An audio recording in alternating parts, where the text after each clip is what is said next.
Supreme court আজকে নির্দেশ দিয়েছে 1995 সালের আইনে নথিভুক্ত ওয়াকফ সম্পত্তিতে কোনো রকম বদল ঘটানো যাবে না।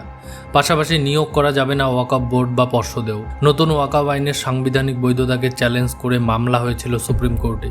এ নিয়ে কেন্দ্রকে 7 দিনের মধ্যে নিজেদের বক্তব্য জানাতে বলল শীর্ষ আদালত। পরবর্তী শুনানি পর্যন্ত ওয়াকফ বোর্ড এবং পর্ষদে নিয়োগ করা যাবে না নির্দেশ দিল সুপ্রিম কোর্টের প্রধান বিচারপতির বেঞ্চ। নতুন আইনের সমর্থনে সওয়াল করলেন কেন্দ্রের সলিসিটর জেনারেল। জবাবে প্রধান বিচারপতি বললেন, কিছু ভালো দিক অবশ্যই রয়েছে, তবে পরিস্থিতির বদলে যাক চাই না।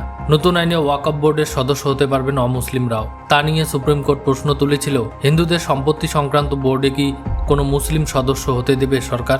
নতুন আইনকে কেন্দ্র করে এ রাজ্যের মুর্শিদাবাদে অশান্তির ঘটনা ঘটেছে। নির্দিষ্ট করে সে প্রসঙ্গ না উঠলেও অশান্তির ঘটনায় উদ্বেগ প্রকাশ করেছিল প্রধান বিচারপতি। বলেছিলেন, যেভাবে হিংসা হচ্ছে তা খুবই উদ্বেগজনক। যখন সুপ্রিম কোর্টের সামনে বিষয়টি বিবেচনাধীন রয়েছে তখন হিংসা হওয়া উচিত নয়।